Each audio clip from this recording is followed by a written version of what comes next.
When we're young, we have an amazing, positive outlook about how great life is going to be, but somewhere along the line, we forget to dream and end up settling. Join Up Dots features amazing people who refuse to give up and chose to go after their dreams. This is your blueprint for greatness. So here's your host, live from the back of his garden in the UK, David Ralph. Hello everybody and welcome out there in internet land to episode 22 of Join Up Dots. Today's guest is the go-to person if you want to understand how to tweet but don't want to feel a twit. From entering the online world back in 1981, he found his place and he's been earning a living and enjoying himself on the internet ever since. But what has made him so successful and led him to becoming an author, radio host, blogger, public speaker and business coach, all performed with style, charisma and charm? Well, he realized that to be a success in the online space, you have to develop relationships, and you have to develop them in the same way as you would nurture one in the real world. You have to interact with integrity, humanity, and quite simply help others get what they want, which the late Zig Ziglar taught him back in the days. And it's this human aspect of building businesses which has really set him apart, even getting him named as one of Forbes' top 10 social media power influencers of 2013. So do we talk to him about Twitter, social marketing, overcoming fear, his radio show, or just what it's like to live in Vegas? Well, I think I'll try to do the lot, whilst we have the brilliant, and did I say powerful and influential, Warren Whitlock in the house. How are you today, sir? I'm fantastic, and I'm so glad to be here and talk about all those things and hopefully a little bit of bacon. A little bit of bacon, yes, and a little bit of Barry Manilow, because I have this feeling that anyone who lives in Vegas spends their weekends going to see Barry Manilow. Is that true? Well, no. I'm actually a Barry Manilow fan from a business standpoint in his career. I find it to be great, and certainly I can hum along with a few of his tunes. But no, I don't think I would be going to a concert. In fact, the biggest thing about Vegas that people don't understand is they'll come here and they're visiting a convention or whatever, and please do. I love to meet new people when they come to town. And they'll say to me, gosh, how can you stand to live here? All these lights, all the energy. And I'm going, well, I drive 5 miles and sleep in my own bed in the suburbs. So where I'm living, we don't pass on what's happening in Vegas. It stays here because it's pretty boring at my house. But online, nobody can tell. So do you not see the strip, the lights from your bedroom window? Do you not sort of look out? Yeah, definitely. As a matter of fact, I just moved from a house, and I'm now here 9 years. And my last house, the reason we took it was because we could look out, and it wasn't a fantastic view, but it was the entire strip. And so every morning, we were on the west, and so the sun would come up in the east and wake you up in the morning. Never shut that window. It just was in a certain position where we didn't have to worry about the drapes or anything, and always be able to see the strip. It's a great energy to have, like I say, 5 or 6 miles away. No, but I found after a while it's in me now. So I actually am looking out a window, looking at the neighbor's house. Because I went to Vegas a few years back, and I'll be honest, I didn't really get it. I could understand the energy of it. I could understand the fun, but it just didn't fulfill me somehow. But to be honest, we ended up there in conference week, or geek week, I think they called it at the time, and we couldn't get a hotel room for love nor money. So we actually ended up in what I would call CSI Vegas kind of territory, where it wasn't the glamour side in any shape or form. Yeah, and I can remember having that. I call it my plane, trains, and automobile experience the first time I came like that. And I always have to note, though, that in the movie Planes, Trains, and Automobile, there is a scene with pillows, and that never happened. But a friend and I went from place to place trying to find a place to stay at during Comdex back in the 80s. And, we just had a terrible time getting to anything. But that's not the experience for most people today. And definitely if you have any kind of a plan, get reservations and come. But just like in the movies, people do arrive here and, spend being awake for a couple of days and then leave. That's not my style. What appeals to me is the is the energy as it applies to business and life, and just knowing it's a fast-growing place. So that's really good. I mean, there's plenty of other places that are growing fast. We have a vibrant tech scene, so do other places. We have a lot of arts, so do other places. But we actually, for a good-sized city, it's about a couple of million people here. It's hard to find a place that's growing this fast and has actually, compared to the other cities, a fairly inexpensive lifestyle. So it's a great place to be. But easy to get a plane to anywhere too, because when you're going home, I'm headed out.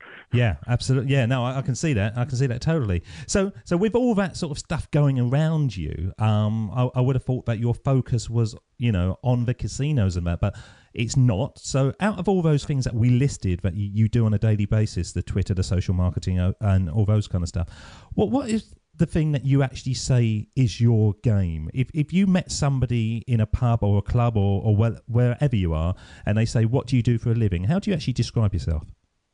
I actually, I really get down to the basics of what you mentioned about the Zig Ziglar quote, and that goes back to even sooner. I mean, I went to Sunday school as a child, 50 years ago. And they were saying, you've got to learn this and act like this every day. Went to business school, and it wasn't congruent. They were telling me, what to do. It's a dog-eat-dog world, and here's how you kill the competition, and the whole ball of wax, the whole 9 yards. A bunch of sporting terms and war terms came up, and I go, that doesn't seem right. And then I found Zig Ziglar, who basically, gave me permission to be a nice guy. And the techniques that I used to do that came, over time in different ways. But really find out what somebody wants and then see that they get it.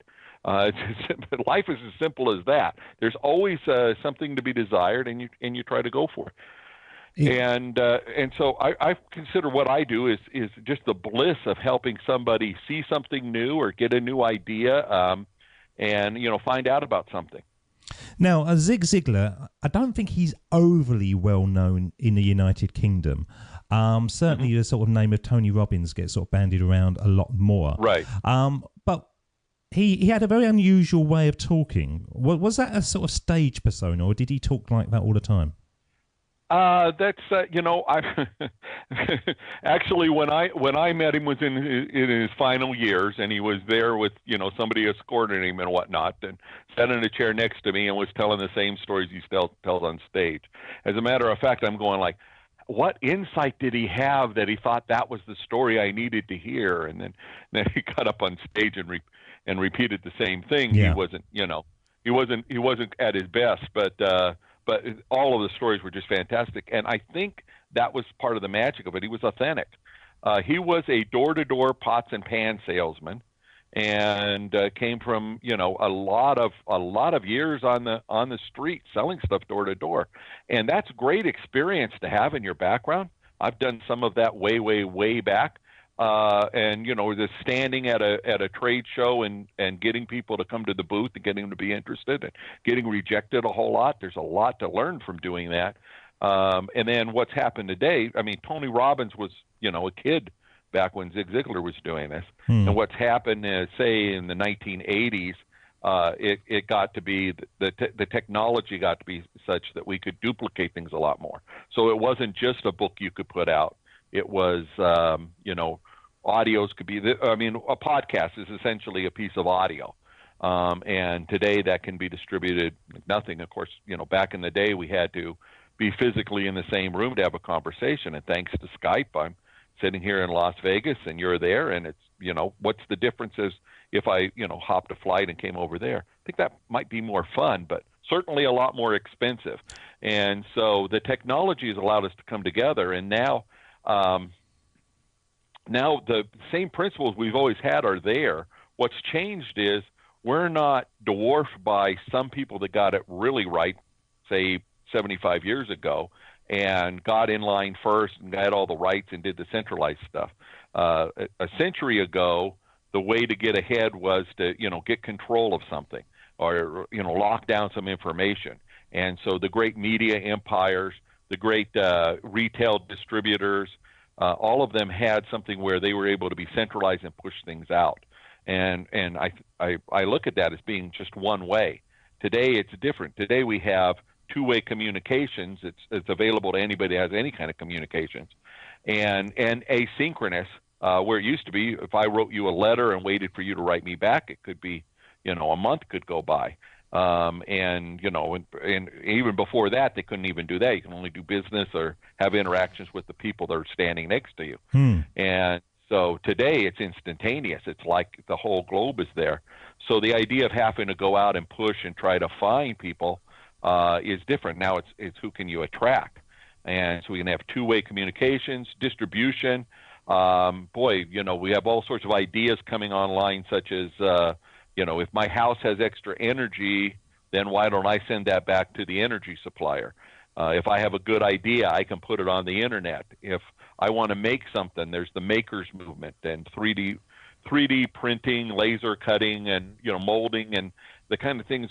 Literally, the only thing we could get better at delivery of goods is replicators at this point. So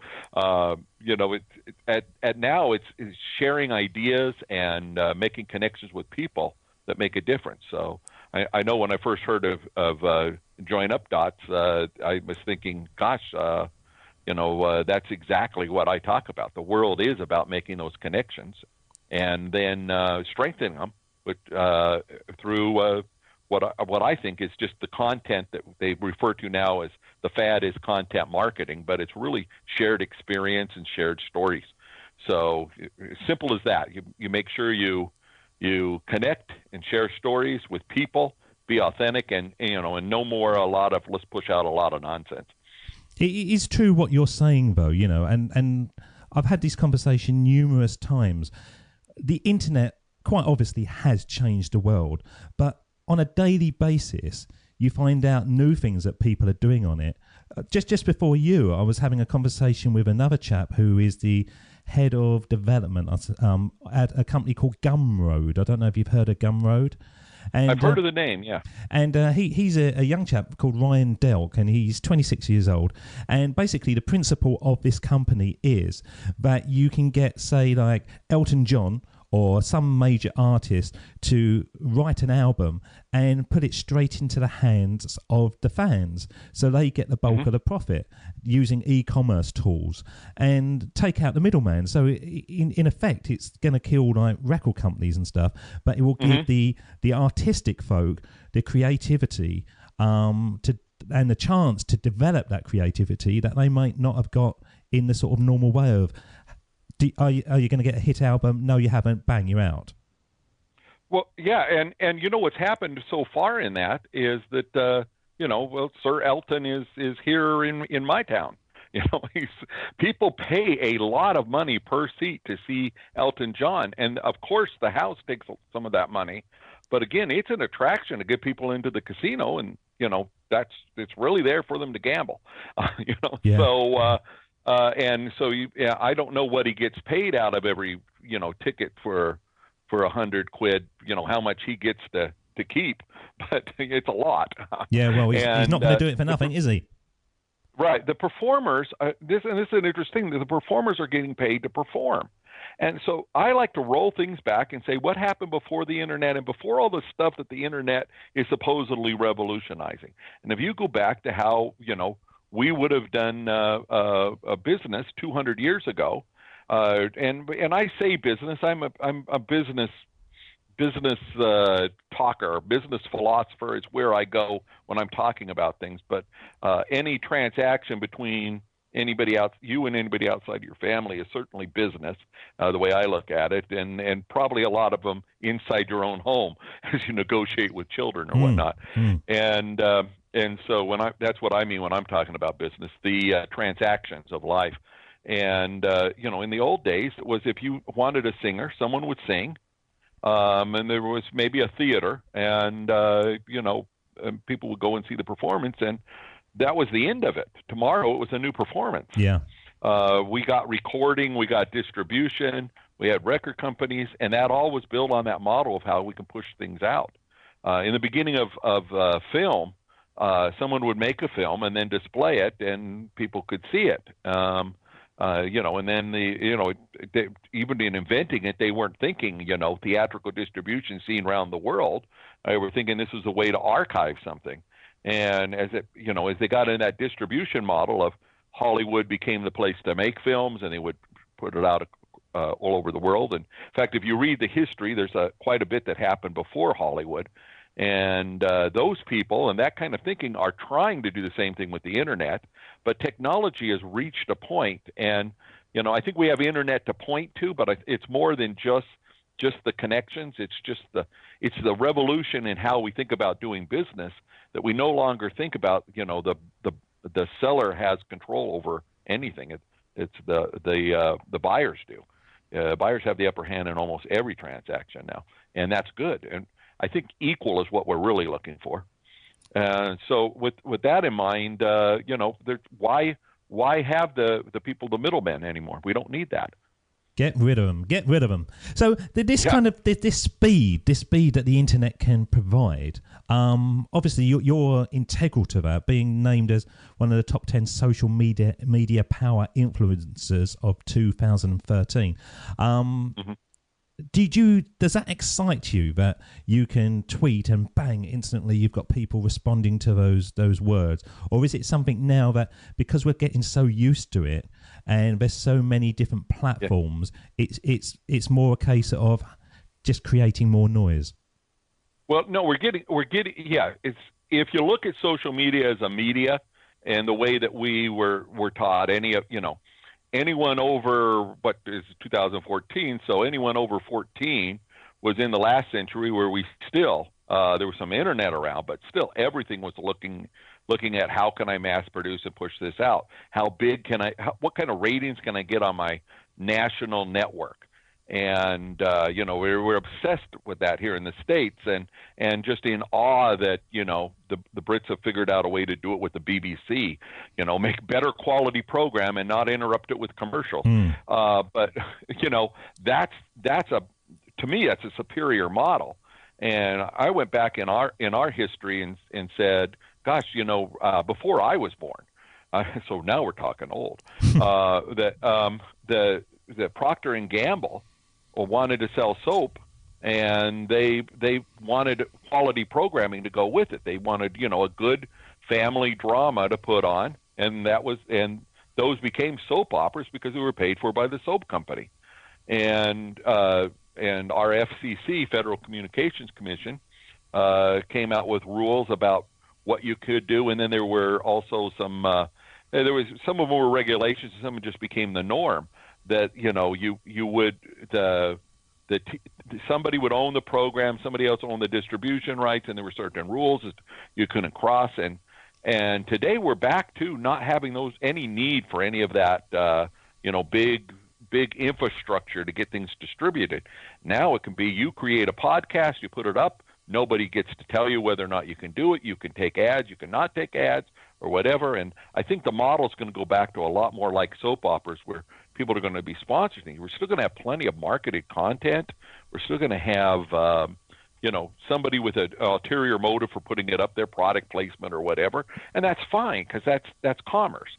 But we can lose that idea of having to concentrate on what the infrastructure is and please those people and just please ourselves. So what happened when I found social media as the term social media, I said, well, this is like what I've done before. This is a way to connect with people. And I started trying all the things that everybody else in business does. Can I put out a message? Can I get people to buy something? What could I sell here? All that. And quickly found out that some of the people that were online on Facebook and Twitter, when I started using those, were responding. Whereas I was on LinkedIn even before that. LinkedIn's now a 10-year-old company. And, people kept inviting me, be on LinkedIn. And I would go make the connection on LinkedIn, and then nothing happened.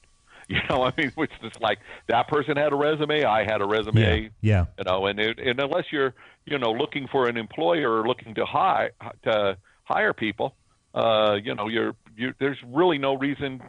Was no reason to do it. But that's changing now, isn't it? Because LinkedIn is going more Facebooky, isn't it? Yeah, yeah, and it's social because social is business. Because in order for me to come to your shop and to spend some money, we have to interact in some way. And think about it. In the last century, it was all about how can we automate this and get rid of the friction of having to talk to customers. Mm. And today, it's just the opposite. How can we put more human contact in everything we do? Why do you think that has changed? Because that's an absolute key point, and you're the first person that I have heard express it in that way. Why do you think it has gone that 360? Oh, I think it's because what people always wanted. I go back to our to a television show because I'm a child of TV, the first generation of child of TV, and when I can actually remember us getting a set at the house, but it's just a vague memory of when I was very very small and somebody brought in the television, but so we would watch the TV shows, and one of my favorites was Green Acres, talking about the good old days out in the cornfields, not not in the way that I experienced life. I lived in the suburbs in Southern California, and I saw these people, farming and having these issues with tractors and cows and things like that. And the store was run by Sam Drucker, and Mr. Drucker ran a nice little store where you could get just about anything. And the interesting thing about that was that, you just took that as normal. Guy with an apron selling, it was the Hooterville General Store. The guy, he was the only store in town. Well, as I got into business and learned about distribution and how things are happening, I'm thinking that's kind of I'm not really sure I want to go into that store anymore. I'm driving across country, and I have an opportunity to, I need to stop for whatever reason. I have an opportunity to shop in this store, and then I find out the prices are high and they don't like me and things like that. Well, all that worked for them back in the day and had its problems in the era that we grew up in. They didn't want strangers, but they wanted to do business with the people that they know, like, and trust. Well, that hasn't changed at all. Big supermarkets came in, big box retailers, and then it's eventually e-commerce, to where it was just, if you have a monolithic company that sells everything, push a button and it gets distributed to you. The drones come to your house and drop it on your head, and you've got the stuff, all but instantly. And that's one trend. It was a good trend. I think all of us are better off for having those things be invented. But we never lost the idea that we like to go down, chewing on some hay and talking to good old Mr. Drucker, because Mr. Drucker did not have a shoplifting problem. He didn't have, kids coming in the store and running off, because he was related to them. Typical person never met more than 50 people in their lives. They also didn't have a problem with gouging prices. Now, my experience was I went to stores like that and found them to be backward and out of touch, things like that. But the people in the communities didn't view them as high prices and gouging. And it wasn't gouging; it was just the cost of distribution was much higher out in the rural areas. And so as the big stores came in and cleaned up by allowing us to have more goods at the end of distribution, a lot of those people went away, and we went longing for something like that. At no point do I think we didn't want to. We ever didn't want to do business that way. We like the idea of the milkman bringing milk right to the front porch every morning. Boy, that sounds great. Yeah. I don't want to pay for it today because it seems other ways to do it, and I'm not really sure about the lactose in my system. Are there companies out there that are operating like Mr. Drucker online? I think that's where Amazon is kind of getting that, and I believe that's why they paid over $1 billion to acquire Zappos.com. And are you familiar with it there? No. Obviously Amazon, yeah, but Zappo, no. Yeah. Okay, Zappos, Zappos, is the word for shoes in Spanish, and it's an American company, but they use that word. I guess the website was available, and they were a startup about 10, 12 years ago. They started. And of course, I know them well because they moved to Las Vegas about the same time I did, and because we had a good, inexpensive place to put a call center, and their whole advantage in the market is that they have quantities of distribution and fast. You can order something in the evening and it will be there the next morning because their distribution works with Federal Express's hub. And in fact, they're not Federal Express; it's UPS, which I believe is in Tennessee, or no, Kentucky, Lexington, Kentucky. And what happens there is that, again, the beauty of distribution that was set up under the centralized push-it-out model of we used to do business is that all of the planes that deliver things across the U.S. go back to Franklin, Tennessee at night and bringing in all the things that they picked up that were going to be delivered and then somewhere around midnight they have all the planes empty and then they start packing them and they send them back out. And that is the model that made Federal Express work. And sorry to use a purely U.S. Example, but that's how I know it works there. And they've set up similar things around the world. Yeah. And so when Amazon came online, they were able to use that to get great distribution. And Amazon's secret to success was making sure that they had the distribution set up so if they did not have it stocked in a warehouse, they knew where to get it. It was common to buy things from Amazon years ago when they started up and have to wait a week to get it. Today it's getting down to almost everything comes in a day or two. And I'm fortunate to live near one of the hubs, so I get things very quickly, just amazingly fast. But that took care of the operation of it. What's really revolutionized the people part of it is what Zappos does. And the story of Tony Hsieh, who started Zappos, is that he had another company. It grew large and sold to Microsoft with 250 employees. And he cashed out, and he was allowed to keep working for him, but he took a big cut in pay to not work for Microsoft. And it was not anti-Microsoft; it was just he wasn't having fun at the company anymore. And so when he came in and took over Zappos, he started working on culture. And today, when you hear from Tony, his book, New York Times bestseller, I believe, is it's called Delivering Happiness, and it's all about culture. And next time you're in Vegas, for sure, sign up and go take the tour of the Zappos headquarters. They've just moved to old downtown Las Vegas that a lot of the tourists missed. It's where where the gangsters built it, and it was.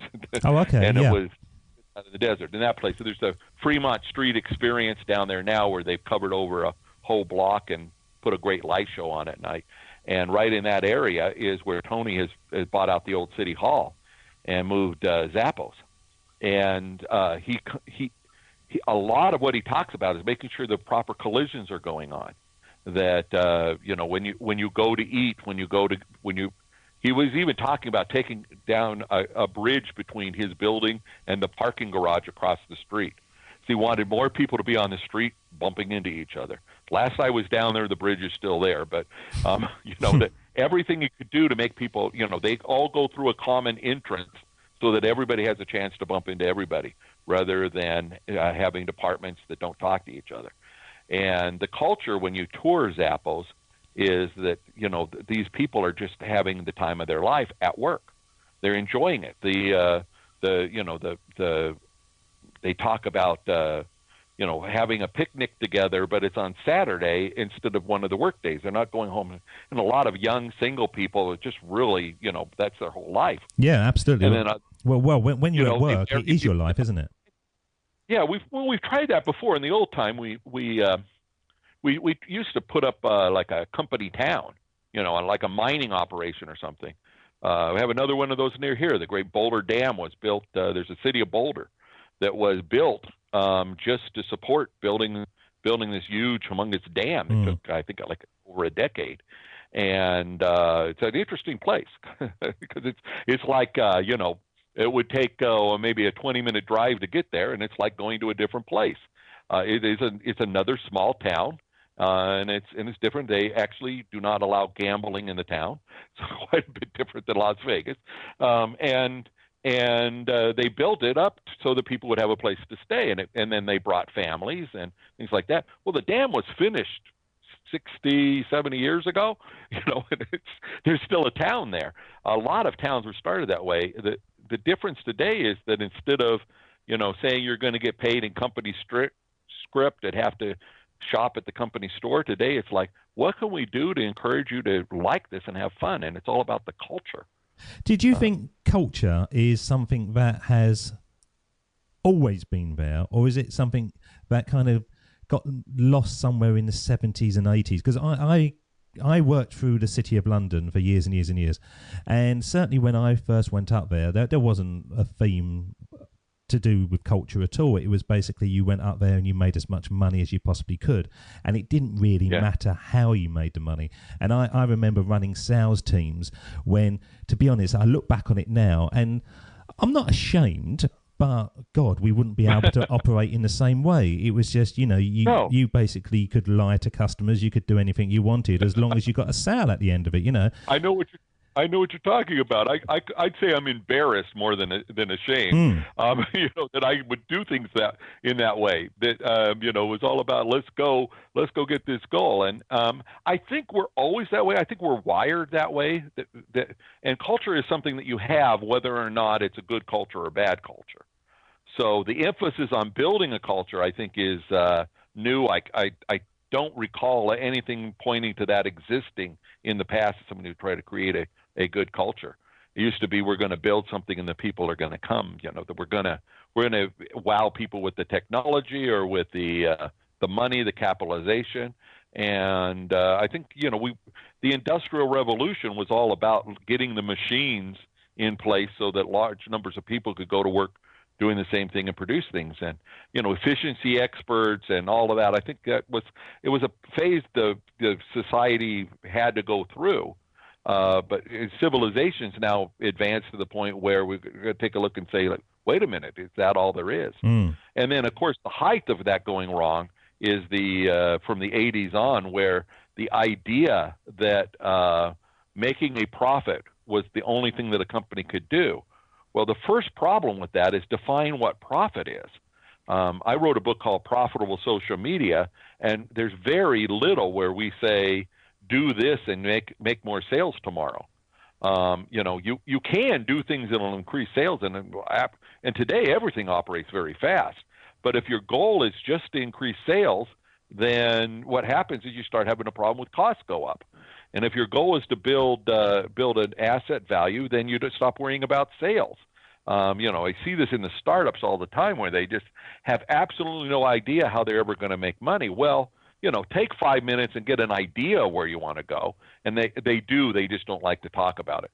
And then, you don't need to make a sale today or a sale tomorrow to run a company, and you don't need to build assets today or tomorrow. But talking about that process, while important, it's the infrastructure, it's what makes business work. It's not the goal. And a great example comes from a book. In fact, I'm reading it now, and I believe it's one of your countrymen, John Kay is his name, and it's called Obliquity. And the subtitle is Why Our Goals Are Best Achieved Indirectly. And he talks about companies that had, Boeing was his example. Boeing making airliners was the biggest player in that industry, did very well. Their mission statement was to further aeronautics and make the best airplanes, and because they were fascinated with aviation, those kind of words, right? And of course, they needed to make money to do that, and whatever they did, they got paid for. Grew up very well, and then at some point, they changed their mission statement to say that they were there to increase shareholder value. And sure enough, the next few quarters after that, they reported strong success. It didn't take very long, and the company fell on hard times. And it's a cycle. I believe the British example he uses is ICI. Okay, yeah, ICI, yeah. yeah, who went through a similar trend, and I don't remember their story as much. I've been using the Boeing one because it plays better here in Vegas. Oh, absolutely, but, yeah. Yeah, So and the key thing in what you were saying, Mr. Whitlock, was that it was about indirect goals, and so sort of tying it back to yourself. Have a lot of your goals been achieved indirectly as well? Oh yeah, definitely, definitely. Nothing I set out to do just happens, and then, but there's a whole story of goal setting that you sit down and write down some goals, which I highly encourage. And then they take those goals and you stick them in the back of a book or in a file cabinet or whatever, and forget that you even did the exercise. And there's story after story I've heard of people then pull that out sometime later, and it's happened. A man named John Assarath grew very large in the Century 21 real estate Law of empire. attraction bloke, isn't he? Yeah, he talks about stuff like Yeah. that. And he did a dream board early on and then found it moving decades later. And the dream board had a picture of the kind of house he wanted to live in. He was moving into that very house that he had forgotten. I've actually seen that house. I've watched that video myself. And for people that don't know this, it's absolutely true. He had this board. He cut out this picture of a house that he wanted to live in, and he was so away from living in a house like this. It was ridiculous. He was like in a one-bedroom flat or something, and this was like a millionaire's mansion, and he'd been living in it for quite a while. And because the photo that he cut out was of the front of the house, I think it was, or the back of the house, he never saw it in that way. Oh no, it wasn't. It was an aerial maybe view. It was a view of the house. Yeah, it was an aerial view. From the house. And so unless he got in a helicopter and flew over it, he never realised that this was the picture until his son sort of got it out of a box one day and sort of looked at it and said, "What's this?" And then he realised that he'd manifested it. I got chills listening to you tell the story, and I've heard it from John personally. And John and I both contributed to a multi-author book about 10 years ago, and all that's real. The law of attraction is really there, but it's not a law like the law of gravity where you drop something and it's going to hit the floor. You can't count on it quite that much. And the laws that are there, and this is my personal view, is that whatever laws of the universe are in play there, we don't understand them.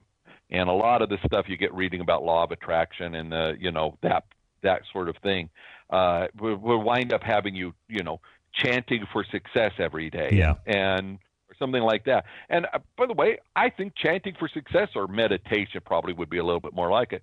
Some of those things can be very good for you because just the side effect is that you're successful, but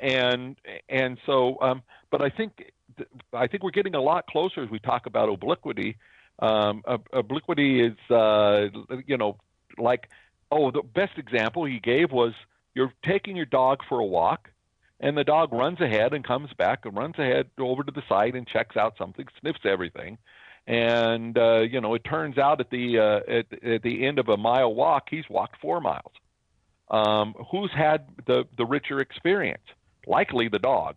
I don't know if we need to compare ourselves to our dogs, but, the dog has accomplished a lot more. And I think that also happens. My favorite example of entrepreneurs is a couple had, the grandparents come for family events. And the woman telling the story said that her father was an entrepreneur, and her father-in-law worked 40 years and got the gold watch and retired. And at 72 years of age, whenever they got the family together for whatever reason, they were both about in the same place. It wound up the guy who had been the entrepreneur didn't necessarily, make billions, and the guy with the gold watch, had invested. They were both in retirement somehow. Their incomes were somewhat the same. That outcome was the same. They were both the same age. What was different was everybody enjoyed being around the guy that had been the entrepreneur a lot more. Why? He'd lived a lot more. He'd done a lot more things. He'd had ups and downs and done things like that. And I think that's what we're all striving to do. Yeah, I mean, you must have been taught like I, as a child, is get with a really good company and keep your nose clean, and make sure you get all the right benefits, and sooner or later you're going to Yeah, rise to the top, absolutely, absolutely. and retire. That's where I was taught, and I did that. I did that for many years, and I ended up. Did you know they were lying to us? Well, no, I think it was absolutely right. When I first went into a role, it was classed as a job for life, and it panned out that I got to a point where I was at the top of the ladder, but on the wrong ladder, and I just knew that. Yeah. And so I had to do something fundamental to sort of change that. And that's one of the things that I'm going to do now, because one of the things that we do on every episode is we talk about Steve Jobs' speech. And it is all about making mistakes and moving on, and pitfalls and stumbles, and just going with gut intuition. So I'm going to play this, and then I want to tie it back into your own personal life, because you've got such a fascinating story. And I just want to see how much of this kind of resonates with you from where you have started to where you are now. So I'm just going to play Steve's words, and we'll talk about it afterwards. Of course, it was impossible to connect the dots looking forward when I was in college, but it was very clear looking backwards 10 years later. Again, you can't connect the dots looking forward. You can only connect them looking backwards. So you have to trust that the dots will somehow connect in your future. You have to trust in something, your gut, destiny, life, karma, whatever. Because believing that the dots will connect down the road will give you the confidence to follow your heart, even when it leads you off the well-worn path, and that will make all the difference. How true is that to your life, Warren? Oh, it's absolutely. And I'll take it a step further. And been a Steve Jobs fan from back in the very beginnings. When he was hardly a millionaire. And and I think taking that philosophy and going a little bit further, what I've learned since I've experienced such things as losing great fortunes and, family matters happening and way loved ones passing, whatever, is that at some point you start to realize that it's nice to look back and join the dots, but it doesn't really matter. One of the things that happens is we start off with splattering the wall with dots, and then try to figure out a way to connect them. And some of them connect and some of them don't. And that's okay. And I think as Steve says, you can look back and see what did connect and say, oh, I get that. That's where I learned. But boy, when you're falling down a hill, all you want to know is, where is it going to be, a tree or a rock? And is it going to break my foot and stop me, or am I going to, hit my head and die? I'm falling down a hill. I don't, all I want to do is stop. So the minute I stop, I start worrying about, oh man, I shouldn't have stuck my arm out and grabbed that because my arm's broken. Or, you stop thinking about, I don't care how it happens, just let it stop. You get down to the bottom and you start worrying about it. And what do you do when you get to the bottom of the hill and you're alive and can transport yourself? You start climbing back up. And that to me is, I think it's the same thing, and I think it's going a step farther of knowing that in the end, it doesn't matter, and so stop worrying about it. Stop trying to make it all fall together like it should. And while there's been times when I've come up with a plan and it's worked just perfectly, getting out of school, I sent out 25 resumes. And I did something back then. Even reproducing them was a lot more hassle. And I actually, in a typewriter, typed up postcards back to myself. And I included a stamped postcard in those 25 resumes. And I had 22 of them answer me.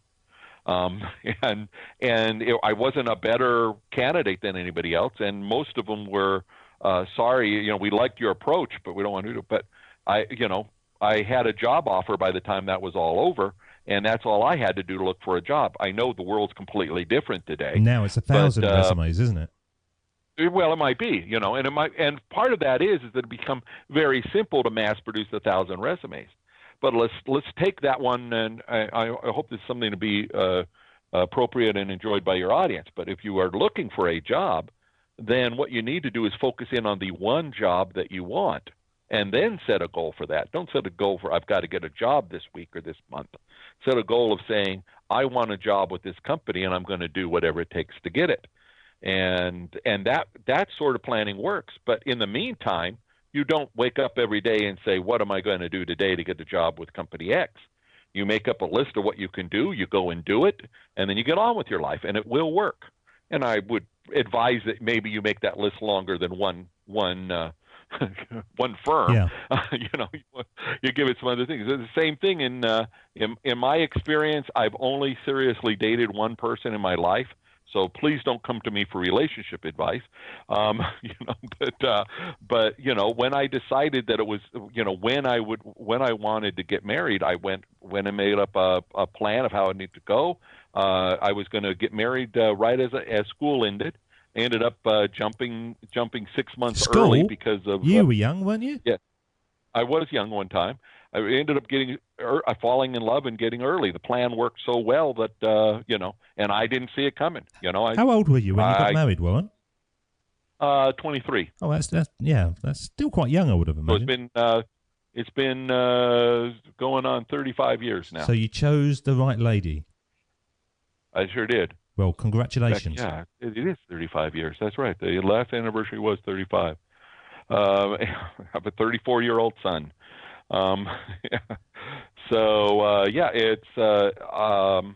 It was a plan and it worked, but it's not that the plan worked so well, because when I made the plan, I didn't make the plan saying, this is what I've got to do to go get woman X. I honed in on what I wanted and made the plan and then went on about life, thinking that it was going to be taken care of. It would all happen in due time. I made sure I was in a position to where when it came along, it was going to be okay.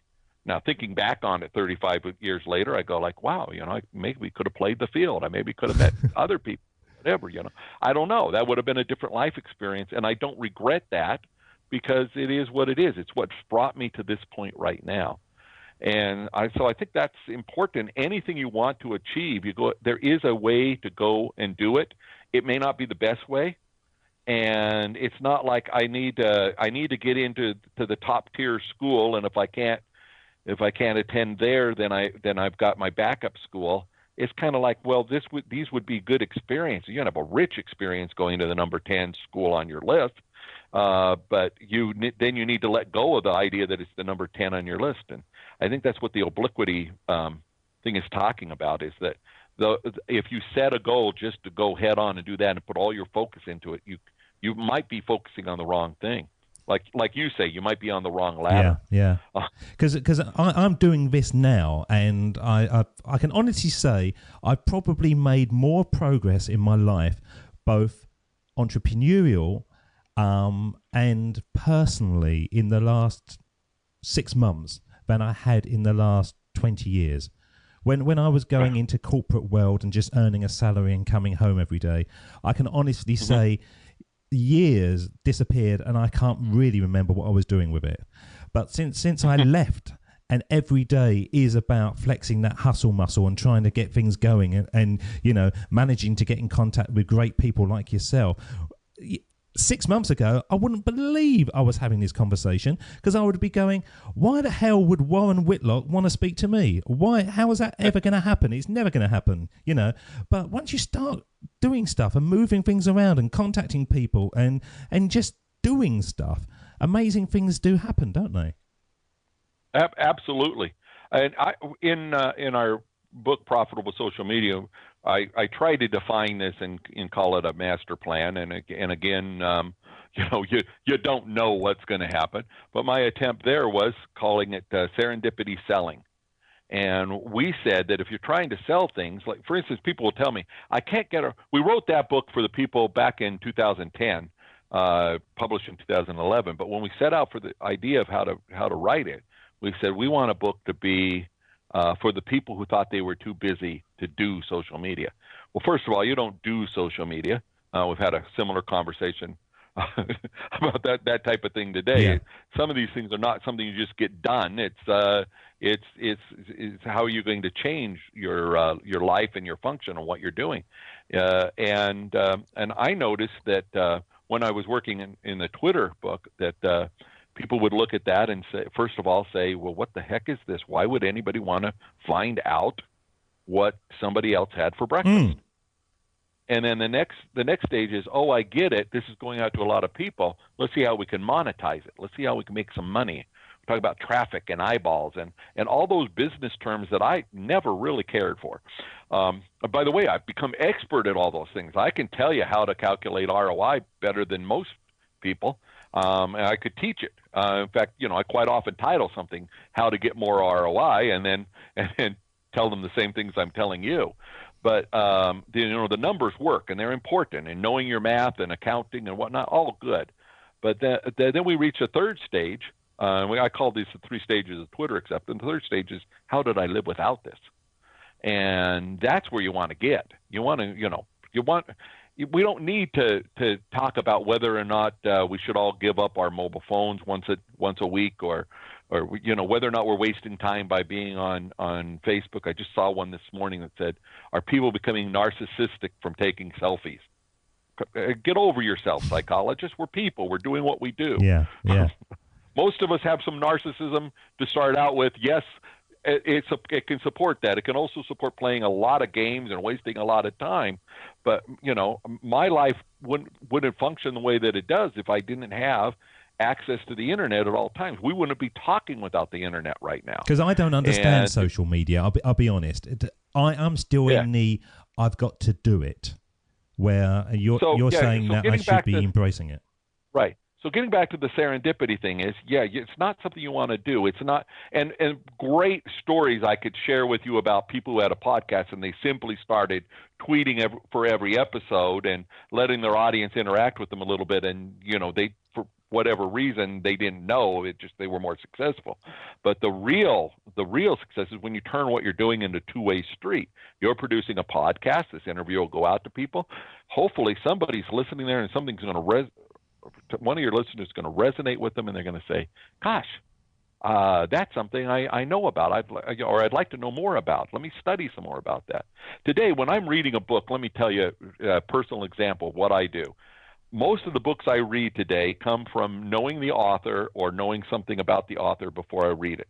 I went through, it started about 10 years ago, and I've been trying to not focus solely on this for about 6 years, and it keeps coming back in my life. Talk about obliquity.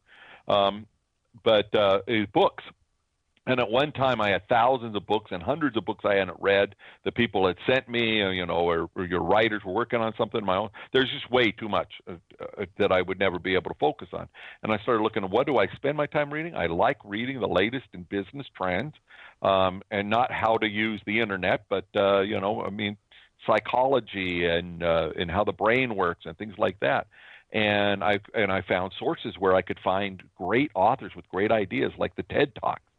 So today, quite often what happens is I will watch a TED Talk, and in the case of obliquity, somebody who I like, Tom Peters, one of the best-selling business authors of the 1980s, with In Search of Excellence. And for those of you who weren't alive or very young in the 80s, before the 80s, we didn't have mission statements that referred to excellence. The whole excellence movement comes from In Search of Excellence. And so it became a good buzzword to use for a while. And today, we all talk about these quality being more important than commodity and things like that. They all came from the case histories he talked about.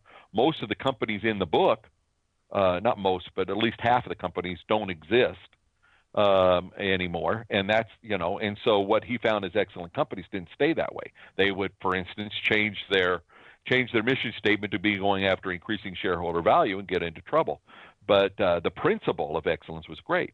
Well, anyway, so, I was chatting with him on Twitter, and as were thousands of other people, and he recommended this great book that John Kay had written.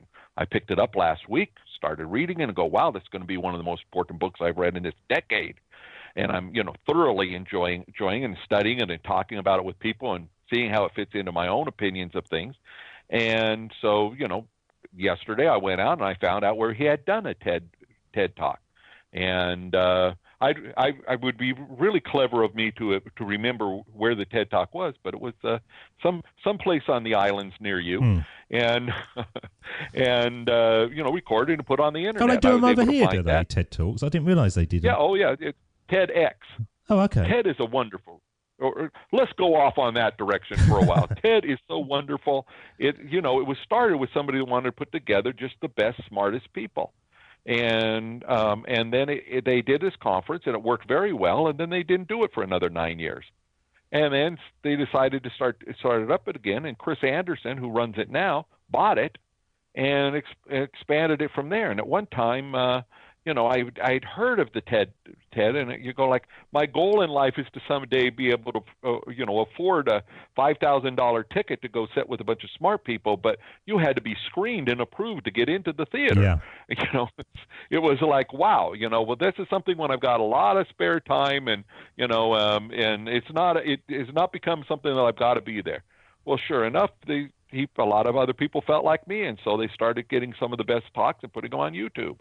And instead of fighting that, he started to encourage it. And now the TED.com, TED.com, has a new talk picked out every day.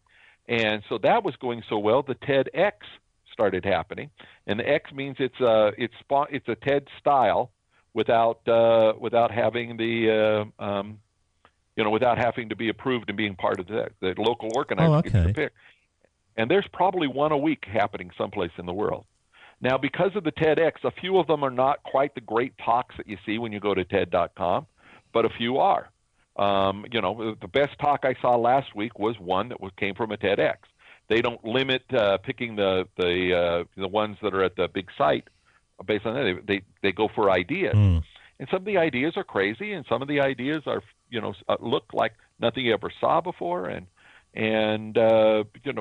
it expands your mind. So I love that. And then I found I could go and find the author and read their blog and find out more, because, why give up after the 18 minutes? So I've read many books were written by the people who were at TED. And of course, that's why they taught. What's happened at TED is they started actually getting better quality, because when 2 million people have viewed the video, giving a good TED talk is like the biggest thing you can do for your career. Yeah, no, absolutely. Absolutely. Yeah. And so you spend, they up the ante, and you have to be better than the next one. So reading PowerPoint slides is just not acceptable anymore. I would imagine they would do it. Of course, the best speakers get up there and just talk. And so it kept getting better and better. But if you want to know about this, if this interests you, go to the TED website and whatnot, and find the last time that Chris Anderson spoke, and he's in one of the talks. It's probably going on 2 years ago, but it's in there someplace. Just search for Chris Anderson as the speaker, and he talks about the transformation that happened as they did this.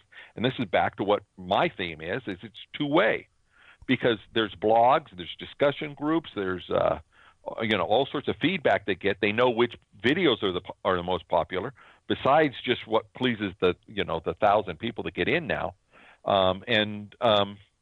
So new ideas come from who knows where. One of the ones that just totally changed my life was one by it happened in Kenya.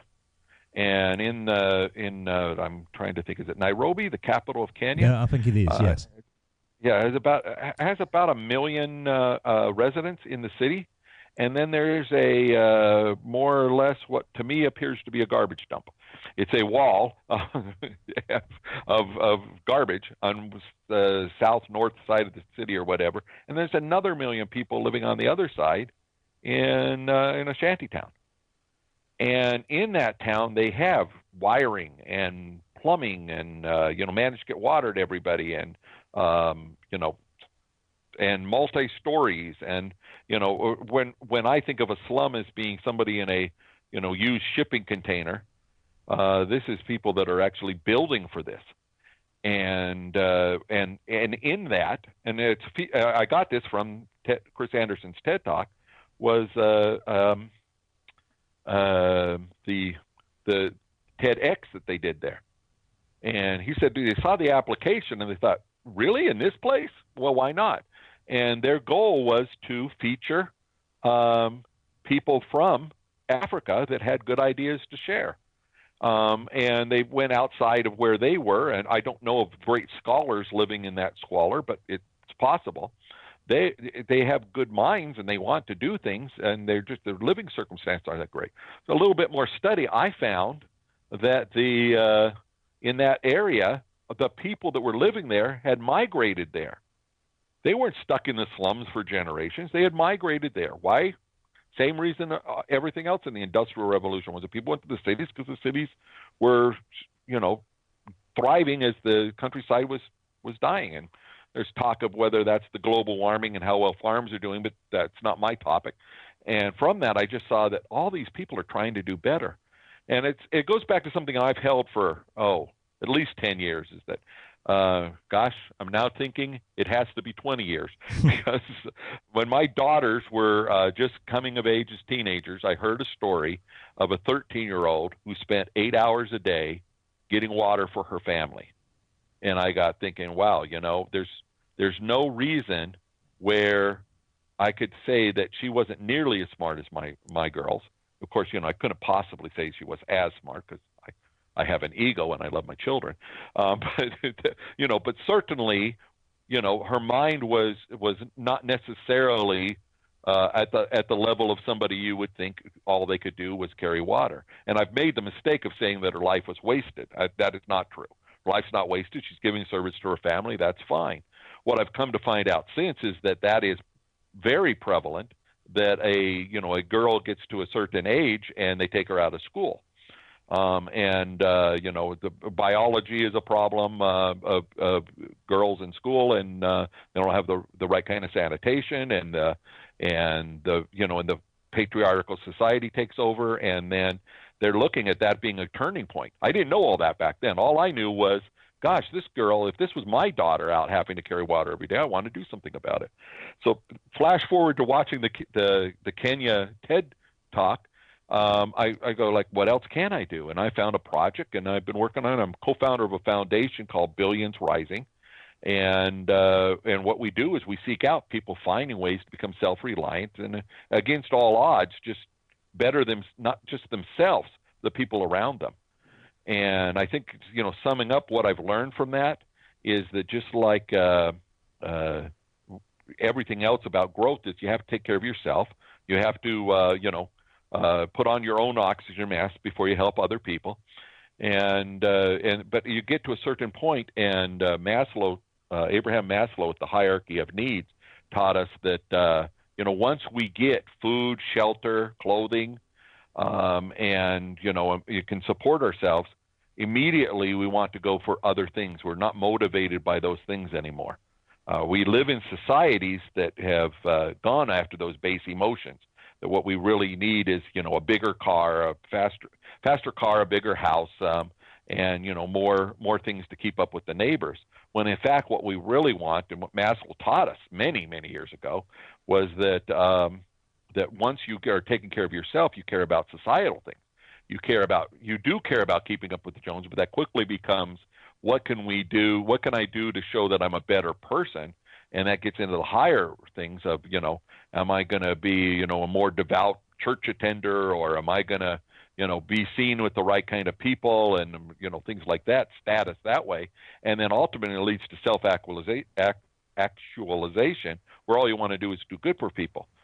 When we put that pattern on what happens to the people living in a slum or in a farm, there are farms, there's the person who taught me this told me there was about 1 million farms left on earth that are under an acre, owned by a farmer, and actually being farming and feeding his family and trying to sell some extra crops.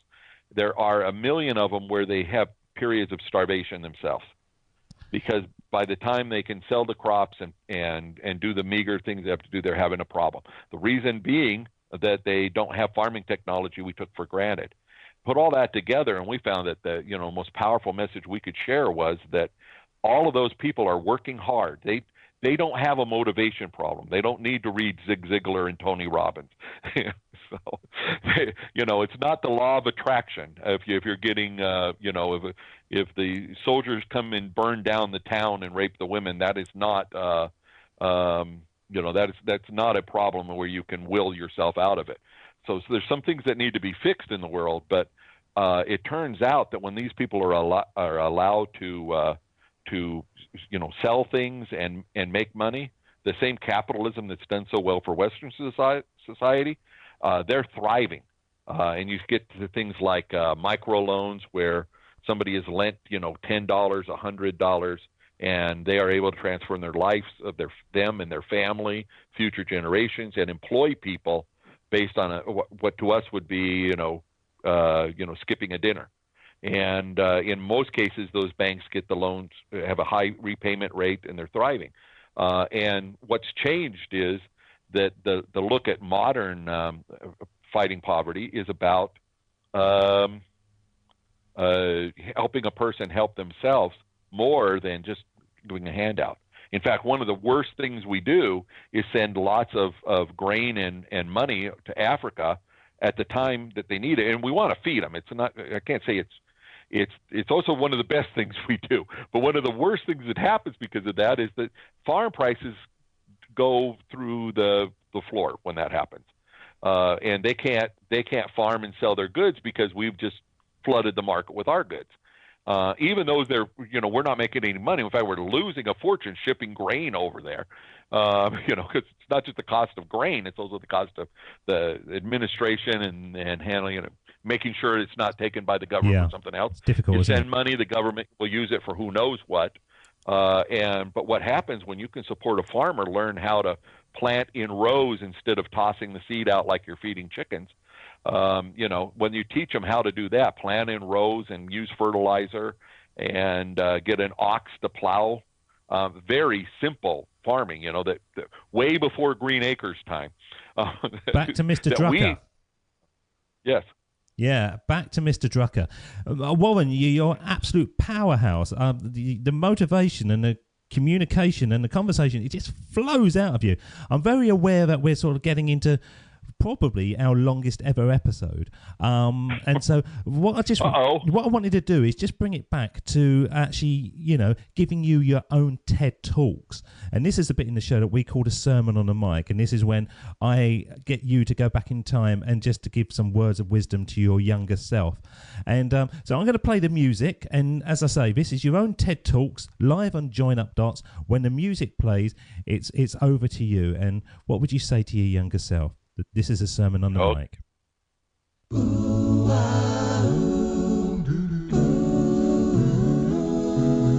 Here we go with the best bit of the show. The sermon on the mic. The sermon on the mic.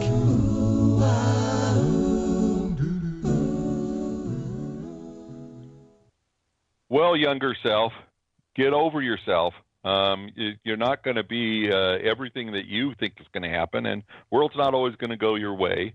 But when you think you're having troubles, I'm here proof. I'm from the future and telling you are going to live to be, a ripe old age.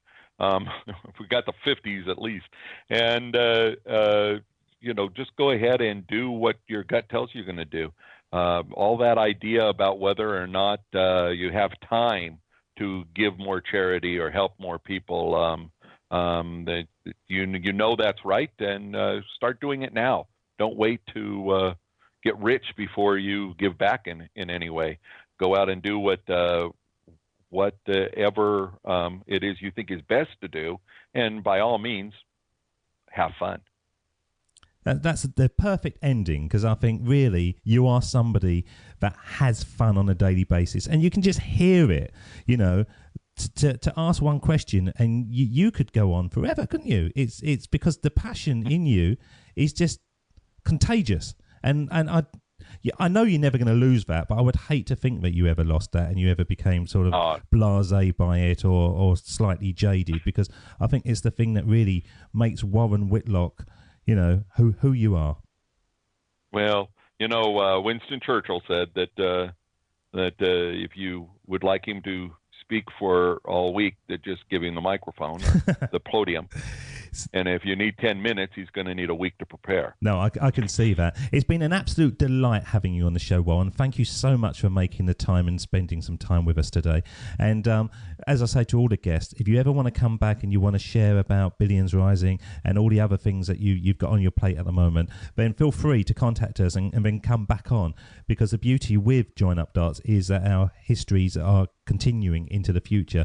And I believe that the only way to build our future is really look back and connect those dots. So Warren Whitlock, thank you so much. Thank you. David doesn't want you to become a faded version of the brilliant self you were once to become. So he's put together an amazing guide for you called the 8 Pieces of Advice That Every Successful Entrepreneur Practices, including the 2 that changed his life.